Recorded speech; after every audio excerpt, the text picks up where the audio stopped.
দেখো, যেটা আছে কেমিক্যাল রিঅ্যাক্টিভিটি, বলছে রিঅ্যাক্টিভিটি অফ অ্যানিম্যাল depend upon their tendency of loss or gain electron to complete their outermost orbit. মেটালগুলো কি করে? মেটালগুলো জেনারেলি ইলেকট্রন লুজ করে। যেমন সোডিয়ামের একটা এক্সাম্পল দিই। সোডিয়ামের যদি ইলেকট্রিক কনফিগারেশন আমরা বানাই, হ্যাঁ, একটা খাতা দিয়েই বানাই, একটা পেন দাও তুমি। সোডিয়ামের যদি ইলেকট্রিক কনফিগারেশন বানাই, সোডিয়াম মানে কত? 11 KLm। প্রথম সেলে দুটো থাকবে, পরের সেলে 8টা, পরের সেলে একটা। তাহলে সোডিয়াম কি করবে? আমি তো সেটাই বুঝতে পারছি না। সোডিয়াম একটা জিনিস করবে, সে ইলেকট্রনটা রিলিজ করে দেবে, একটা ইলেকট্রন রিলিজ করে দেবে, করে এই সেলের আর অস্তিত্ব থাকবে না, লাস্ট সেলে 8টা ইলেকট্রন থাকবে। তো এটা কি? What is this? এটা হচ্ছে কি, ও লাস্ট সেলে 8টা ইলেকট্রন রাখতে চাই, রেখে 8 আর 2 10টা হলো নিয়ারেস্ট নোবেল গ্যাস নিয়নের মতো কনফিগারেশন করতে চাই। হ্যাঁ, তাহলে মেটাল জেনারেলি ইলেকট্রনটাকে রিলিজ করবে। বুঝতে পেরেছ? দেখো, সোডিয়াম হলো যেমন ম্যাগনেসিয়াম, অ্যালুমিনিয়াম। অ্যালুমিনিয়াম কত? 2 8, এটা 2। অ্যালুমিনিয়াম 13, 2 8 কী হবে? 3। তো এরা সবাই ইলেকট্রন, এই দুটো ইলেকট্রন রিলিজ করবে, 3টে ইলেকট্রন রিলিজ করবে, করে স্টেবল কনফিগারেশনে আসতে চাইবে। বোঝাতে পেরেছি? হ্যাঁ, এটা মেটাল হলে। নন মেটাল হলে কি করে তারা? ক্লোরিন মানে 17, 287, সে 8টা ইলেকট্রন পূরণ করার জন্য একটা ইলেকট্রন নেবে। এরা কি ইলেকট্রন রিলিজ করছে? মেটালরা ইলেকট্রন রিলিজ করছে, আর নন মেটালরা কি করছে? ইলেকট্রন গেইন করছে লাস্ট সেল ফিল করার জন্য। লাস্ট সেল হচ্ছে ফিল করার জন্য ইলেকট্রন ছেড়ে দিচ্ছে, তাহলে লাস্ট সেলে 8টা ইলেকট্রন হয়ে যাচ্ছে, এই সেলের আর অস্তিত্ব থাকছে না। আর এ ইলেকট্রন নিচ্ছে লোকের কাছ থেকে, গেইন করছে লাস্ট সেলে 8টা ইলেকট্রন করার জন্য, স্টেবল আসার জন্য। ঠিক আছে? মেটালরা তাহলে কি করে? ইলেকট্রন রিলিজ করে স্টেবলে আসার জন্য, আর নন মেটালরা ইলেকট্রন গেইন করে। বুঝতে পেরেছো? তাই বলছে অন রিঅ্যাক্টিভিটি অফ অ্যানিম্যাল depend upon their tendency of loss or gain electron to complete their outermost orbit. The greater the tendency of loss electron, greater the reactivity in case of metal. বলছে greater the reactivity of greater the tendency of loss electron. Electron loss করার tendency যার যত বেশি, হ্যাঁ, মেটালের ক্ষেত্রে যার electron loss করার টেন্ডেন্সি বেশি, হ্যাঁ, সে কি, তার হচ্ছে রিঅ্যাক্টিভিটি বেশি হবে। বুঝতে পেরেছ? দেখো, ওখানে দিয়েছিলাম যে, আমি আঁকিয়েছিলাম যে এটা, দেখো এখানে দেখো, এই যে সোডিয়ামে একটা ইলেকট্রন আছে, তাই একটা ইলেকট্রন সহজেই লস করে দেবে এই দুটো ইলেকট্রনের থেকে, বা 3টে ইলেকট্রনের থেকে এগুলো আরও তাড়াতাড়ি। এই যে 3টে ইলেকট্রনের থেকে দুটো তাড়াতাড়ি রিলিজ হয়ে যাবে, দুটোর থেকে একটা তাড়াতাড়ি রিলিজ হয়ে যাবে। ঠিক আছে? তো এই যে ইলেকট্রন লস করার যে প্রবণতা যার যত বেশি, তার তত রিঅ্যাক্টিভিটি বেশি। আবার ইলেকট্রন গেইন করার প্রবণতা যার যত বেশি, তার হচ্ছে রিঅ্যাক্টিভিটি বেশি। সেটা নন মেটালের ক্ষেত্রে। বুঝতে পেরেছ?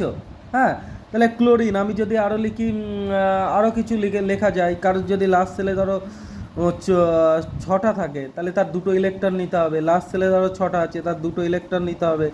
লাস্ট সেলে ধরো 5টা আছে, তাহলে তার 3টে ইলেকট্রন নিতে হবে। ঠিক আছে? তাই একটা ইলেকট্রন সহজেই নিতে পারবে। বুঝতে পেরেছ? তাই ইলেকট্রন যার গেইন করার প্রবণতা, হ্যাঁ, যারা সহজেই গেইন করে, তাদের কি হয়? তাদের হচ্ছে রিঅ্যাক্টিভিটি বেশি। বুঝতে পেরেছ? এটা নন মেটালের ক্ষেত্রে। এইবার সেটাই বলছি। এবার অ্যাক্রস দ্য পিরিয়ড বরাবর কিভাবে চেঞ্জ হয়।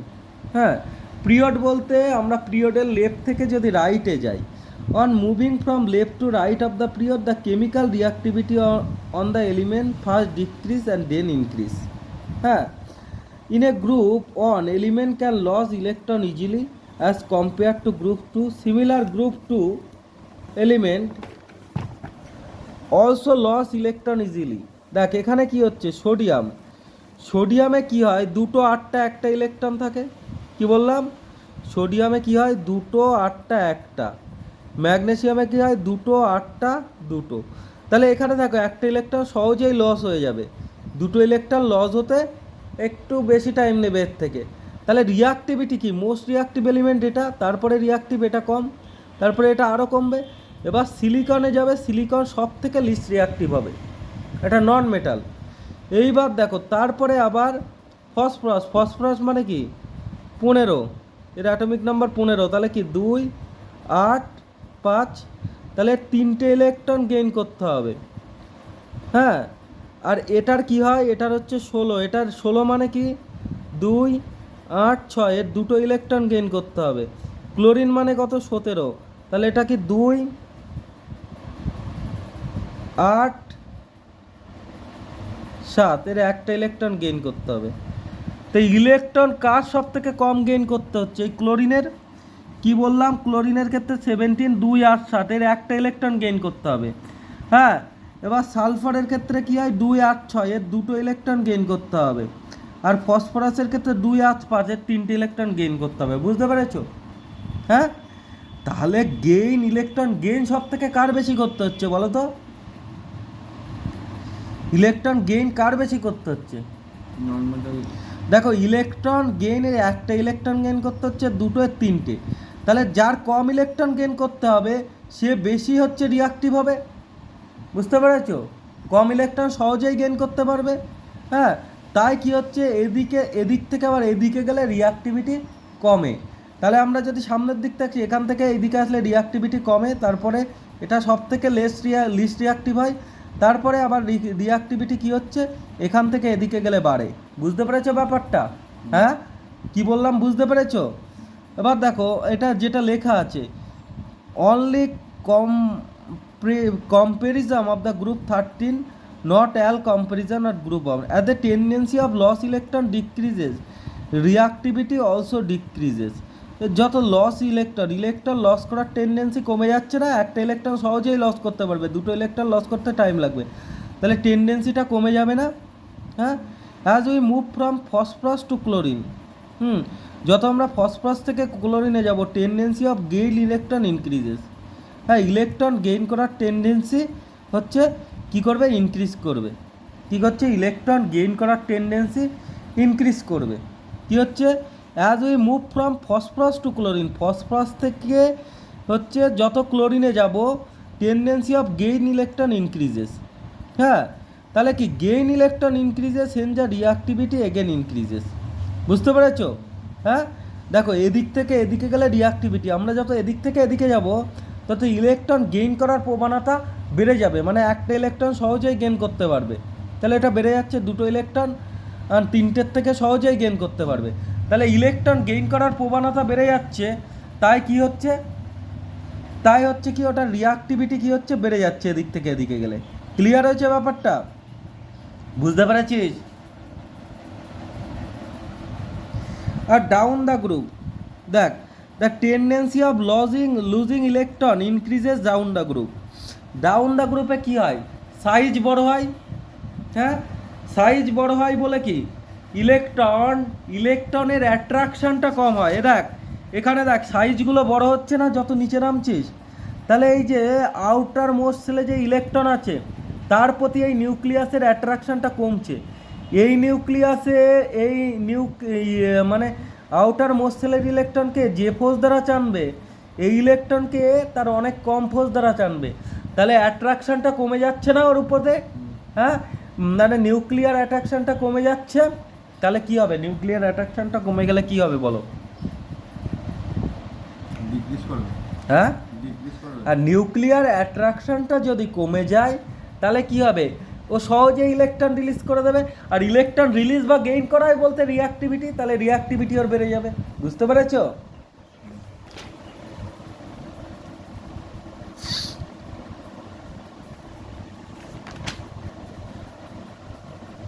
ক্লিয়ার হয়েছে? এবার দেখো আর একটা কিছু বলে দিই, আয়োনাইজেশন এনার্জি, এটা আজকে বোঝাবো। দেখো কি বলছে, আয়োনাইজেশন এনার্জি কি বলছে, energy required to remove an electron from the neutral isolated gaseous atom and convert it into positively charged gaseous ion is called ionization potential. তাহলে আয়োনাইজেশন পোটেনশিয়াল কি বলছে, যে পরিমাণ এনার্জির দরকার হয় কি করতে, ইলেকট্রন রিমুভ করতে। কোনো একটা অ্যাটম থেকে ইলেকট্রন রিমুভ করতে যে পরিমাণ এনার্জির দরকার হয়, হ্যাঁ, সেটাকেই বলছে আয়োনাইজেশন এনার্জি। যখন ইলেকট্রন রিমুভ করবে তখন ওটা কি হবে, আয়ন, পজিটিভ আয়নে পরিণত হবে না, ঠিক আছে। তো এই আয়নে পরিণত করার জন্য যে পরিমাণ, আয়নে কনভার্ট করার জন্য যে পরিমাণ এনার্জি এর থেকে কি একটা রিলিজ, যে পরিমাণ এনার্জি হচ্ছে কি করতে হয়, দরকার হয়, মানে একটা থেকে আয়নে কনভার্ট করা মানে কি ইলেকট্রন রিমুভ করছি এর থেকে, ঠিক আছে। এই ইলেকট্রন রিমুভ করার জন্য, একটা অ্যাটম থেকে ইলেকট্রন রিমুভ করার জন্য যে পরিমাণ এনার্জির দরকার হচ্ছে সেই এনার্জিটাকে আয়োনাইজেশন এনার্জি বলে। বুঝতে পেরেছো? বুঝতে পেরেছো না পারোনি? এটা কাদের ক্ষেত্রে বলেছে, এটা কাদের, ন্যাচারাল আইসোলেটেড গ্যাসিয়াস অ্যাটমের ক্ষেত্রে। ক্লিয়ার হয়েছে? বুঝতে পেরেছো নাকি? এবার দেখো আয়োনাইজেশন এনার্জি কি হয় অ্যাক্রস দ্য পিরিয়ড বরাবর। বলছে পিরিয়ড বরাবর ionisation energy tends to increase as on move from left to right across the পিরিয়ডের লেফট থেকে রাইটে যত যাবো, এর কিছু এক্সেপশন আছে। দেখো এখানে যেমন ধরো এই দেখো 520 আছে লিথিয়ামের আয়োনাইজেশন এনার্জি, হচ্ছে বেরিলিয়ামের আছে হচ্ছে 899, আবার বোরনের 801। তাহলে এর থেকে এখানে বলেছিল কি আমার এই দিকে যত যাবো আয়োনাইজেশন এনার্জি ইনক্রিজ করবে, কিন্তু এখানে দেখো এখান থেকে এখানে ডিক্রিজ করছে। তা কিছু এক্সেপশন আছে, কিন্তু নর্মালি যত আমরা লেফট থেকে রাইটে যাব আয়োনাইজেশন এনার্জি কি করবে, ইনক্রিজ করবে। বুঝতে পেরেছো? তাহলে কি the ionization energy tends to increase as on move from left to right across the period because atomic size decrease due to increase in the nuclear charge. Clear হয়েছে? Thus the more energy is required to remove electron. তাহলে electron remove করার জন্য বেশি এনার্জির দরকার হবে। কি বললাম বুঝতে পেরেছো? হ্যাঁ, তাহলে কি হচ্ছে, যত আমরা লেফট থেকে রাইটে যাব তত কি হচ্ছে, লেফট থেকে রাইটে গেলে কি হবে, সাইজ ছোট হবে। সাইজ ছোট হয় তো লেফট থেকে রাইটে গেলে। দেখো লেফট থেকে রাইটে আমি যত যাচ্ছি দেখো সাইজ ছোট হচ্ছে না, সাইজ ছোট হচ্ছে বলে ইলেকট্রনগুলো কাছাকাছি চলে আসছে। তার প্রতি নিউক্লিয়াসের ফোর্স অফ অ্যাট্রাকশনটা, নিউক্লিয়াসের ইনওয়ার্ড পুলটা বেশি হচ্ছে। পুলটা বেশি হচ্ছে বললে তাকে রিমুভ করার জন্য আমাকে বেশি এনার্জির দরকার হবে। বাইরের সেলের থেকে ইলেকট্রন রিমুভ করার জন্য বেশি এনার্জির দরকার হবে, ঠিক আছে। বাইরের সেলের থেকে যত লেফট থেকে রাইটে যাচ্ছি তত সাইজটা ছোট হচ্ছে, তাহলে বাইরের সেলের থেকে ইলেকট্রন রিমুভ করার জন্য কি হচ্ছে, বেশি এনার্জির দরকার হচ্ছে। সাইজ ছোট হচ্ছে বলে ইলেকট্রন কাছে চলে আসছে, ইলেকট্রন কাছে চলে আসছে বলে নিউক্লিয়াসের ফোর্স অফ অ্যাট্রাকশনটা বেশি হচ্ছে, নিউক্লিয়াসের ফোর্স অফ অ্যাট্রাকশনটা বেশি হচ্ছে বলে এই আউটার মোস্ট সেলে ইলেকট্রনটাকে রিমুভ করতে হলে আমাদের বেশি এনার্জির দরকার হচ্ছে। তাই আয়োনাইজেশন এনার্জিটা বেশি দরকার হচ্ছে যত লেফট থেকে রাইটে যাব। ক্লিয়ার হয়েছে?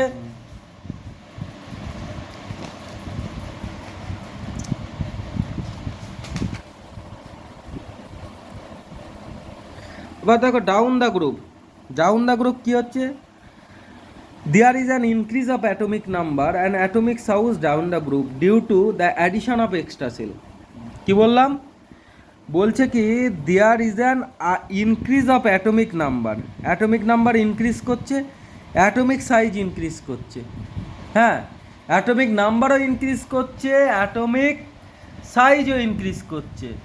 হ্যাঁ, the increase in the atomic size overcome the effect of the increase of nuclear charge. এখানে নিউক্লিয়ার চার্জের কোনো এফেক্ট ফেলায় না, কারণ অ্যাটমিক সাইজটা এত বেশি ইনক্রিজ করছে তার জন্য নিউক্লিয়ার চার্জ এফেক্ট ফেলায় না।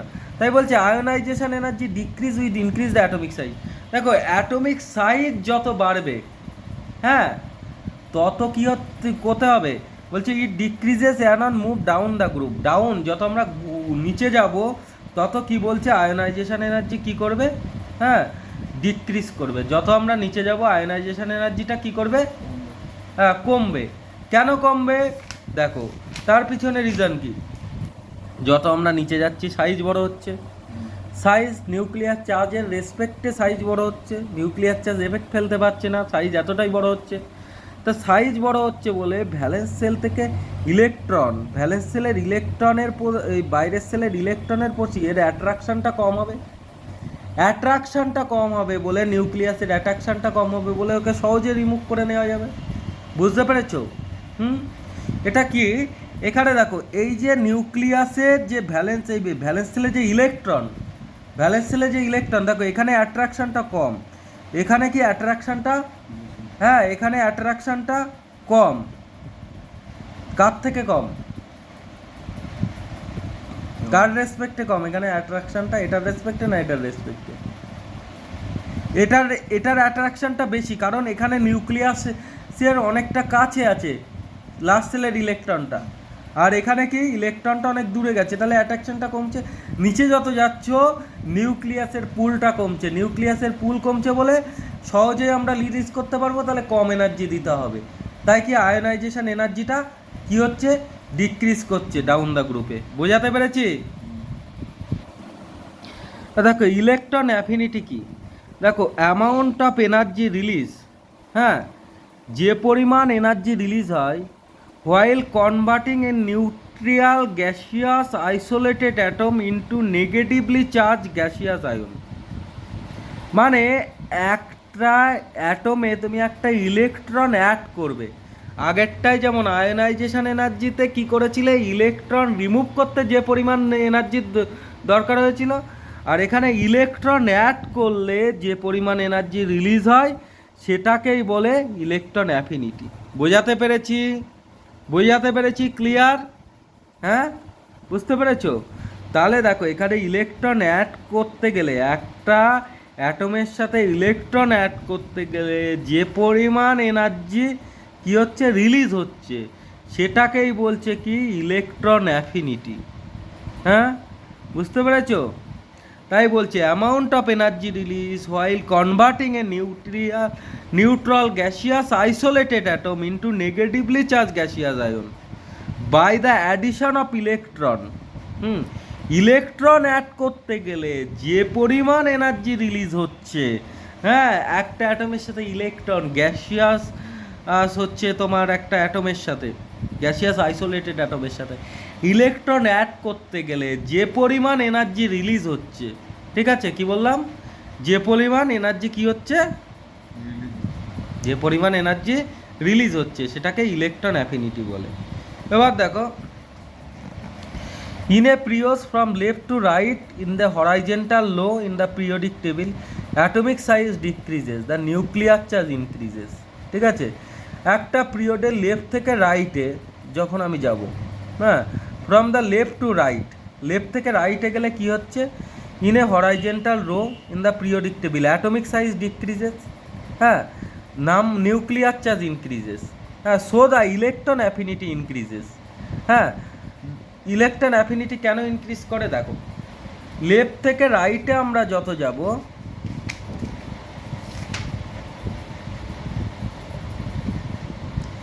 লেফট থেকে রাইটে যাব, দেখো হ্যাঁ লেফট থেকে যত রাইটে যাব দেখো তোমার অ্যাটমিক সাইজটা কি হচ্ছে, ডিক্রিজ করছে না, হ্যাঁ ডিক্রিজ করছে। তো লেফট থেকে রাইটে যাব, এটা নবেল গ্যাসটা এর মধ্যে না, লেফট থেকে যখন রাইটে যাব দেখো অ্যাটমিক সাইজ কি করছে, ডিক্রিজ করছে, তাই তো অ্যাটমিক সাইজ ডিক্রিজ করছে বলে কি হচ্ছে, তার প্রতি নিউক্লিয়ার চার্জটা কিন্তু ইনক্রিজ করছে, যেহেতু অ্যাটমিক নাম্বারটা বাড়ছে লেফট থেকে রাইটে গেলে। দেখো এখানে 3টে ইলেকট্রন 3টে প্রোটন ছিল, এখানে 4টে ইলেকট্রন 4টে প্রোটন, প্রোটন সংখ্যা বাড়ছে না, তাই নিউক্লিয়ার সাইজ কমছে কিন্তু প্রোটন সংখ্যা বেড়ে যাচ্ছে, মানে পজিটিভ চার্জ বেড়ে যাচ্ছে।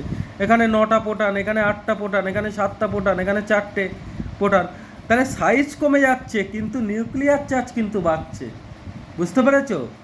তাই নিউক্লিয়ার চার্জ বাড়ছে বলে, হ্যাঁ এবং হচ্ছে সাইজটা কমছে বলে এই বাইরের সেলের যে ইলেকট্রনগুলো আছে, ঠিক আছে সেই ইলেকট্রনের প্রতি অ্যাট্রাকশনটা নিউক্লিয়াসের অনেক বেশি হবে সাইজ কমে গেলে। যত সাইজ কমছে ভ্যালেন্স সেলের ইলেকট্রনটা কাছাকাছি চলে আসছে নিউক্লিয়াসের, তাই অ্যাট্রাকশনটা বেশি হচ্ছে। তখন সেখানে যদি আমি এক্সট্রা ইলেকট্রন অ্যাড করতে যাই তখন আমাকে কিন্তু বেশি ফোর্স দিতে হবে। হ্যাঁ, তার জন্য ইলেকট্রন অ্যাফিনিটি কি হচ্ছে, সরি, যখন হচ্ছে সাইজটা কমে যাচ্ছে তখন নিউক্লিয়াসের পুলটা বেড়ে যাচ্ছে। নিউক্লিয়াসের পুলটা বেড়ে যাচ্ছে বলে ইলেকট্রন ওখানে সহজেই অ্যাড হতে পারবে। সাইজ ছোট হয়ে গেছে, নিউক্লিয়াসের পুল বেড়ে যাচ্ছে, তাহলে ইলেকট্রন সহজে অ্যাড করতে পারবো, তাই ইলেকট্রন অ্যাফিনিটি বেড়ে যাবে। বোঝাতে পেরেছি? ক্লিয়ার হয়েছে? বোঝাতে পেরেছি? নিউক্লিয়াসের টানটা বেশি হচ্ছে যত এদিক থেকে এদিকে যাব, তা টানটা বেশি হচ্ছে বলতে সাইজ ছোট হয়ে যাচ্ছে, টানটা বেশি হচ্ছে। তা টানটা বেশি হচ্ছে বলতে কি সহজেই টানতে পারবে। বুঝতে পেরেছ? ক্লিয়ার হয়েছে? এবার দেখো, moving from top to the bottom in a group the atomic size increases more than the nuclear charge. Atomic size increase করে কিসের থেকে? নিউক্লিয়ার চার্জের থেকে। হ্যাঁ, thereby causing need decrease of electron affinity. Clear হয়েছে? তাহলে কি atomic size increase, nuclear চার্জের থেকে অ্যাটমিক সাইজ বেশি ইনক্রিজ হয়। হ্যাঁ, তাহলে causing the need decrease of electron affinity. দেখো ব্যাপারটা কি হচ্ছে, যত নিচে নামছো দেখো নিউক্লিয়ার চার্জ তো হচ্ছে কি চার্জের রেসপেক্টে কি হচ্ছে, নিউক্লিয়ার চার্জের রেসপেক্টে হচ্ছে সাইজ অনেক অনেক বড় হয়ে যাচ্ছে। তা সাইজ বড় হচ্ছে বলে ইলেকট্রনটা লাস্টে থাকছে। ঠিক আছে, এবার এখানে যদি ইলেকট্রন যদি অ্যাড করতে যায় আমি এক্সট্রা, তাহলে এরপরে এর বাইরের সেলে যা ইলেকট্রন হচ্ছে তার প্রতিই ওর টান নেই। আবার যদি এক্সট্রা ইলেকট্রন অ্যাড করতে যাই তাহলে তো আরও টান থাকবে না, তাই ইলেকট্রন অ্যাফিনিটি ডিক্রিজ করবে উপর থেকে নিচে আসলে। বুঝতে পেরেছো? মানে এর বাইরের সেলে যে ইলেকট্রন আছে তার প্রতিই কম টান, কিন্তু এখানে এক্সট্রা ইলেকট্রন অ্যাড করতে যাব তার প্রতি তো টান হবে না বললেই চলে, খুবই কম। তাহলে ইলেকট্রন অ্যাফিনিটি ডিক্রিজ করবে। অ্যাফিনিটি হচ্ছে ইলেকট্রন অ্যাড করার যে পাওয়ার। বুঝতে পেরেছো? Electron affinity. ইলেকট্রোনেগেটিভিটি কাকে বলে? ইলেকট্রোনেগেটিভিটি কাকে বলে? ঠিক আছে, দেখো ধরো এ একটা এলিমেন্ট আছে এ, এই একটা এলিমেন্ট আছে বি, এই দুজন এই দুটো শেয়ার পেয়ার অফ ইলেকট্রনকে এরা শেয়ার করছে। এই শেয়ার পেয়ার অফ ইলেকট্রন, এই পেয়ার ইলেকট্রনটাকে এও শেয়ার করছে এও শেয়ার করছে, দুজন শেয়ার করছে। তো এই শেয়ার পেয়ার অফ ইলেকট্রন নিজের দিকে টানার ক্ষমতাটাকে ইলেকট্রোনেগেটিভিটি বলে। কি বললাম বুঝতে পেরেছো? ধরো এই একটা পেয়ার অফ ইলেকট্রন আছে, এটা এও শেয়ার করছে এও শেয়ার করছে, তা কে তার নিজের দিকে বেশি টানবে সেটাই তার ইলেকট্রোনেগেটিভিটি। যে নিজের দিকে বেশি টানবে তার ইলেকট্রোনেগেটিভিটি বেশি। ঠিক আছে, তাই এখানে কি বলছে ডেফিনেশনে? ও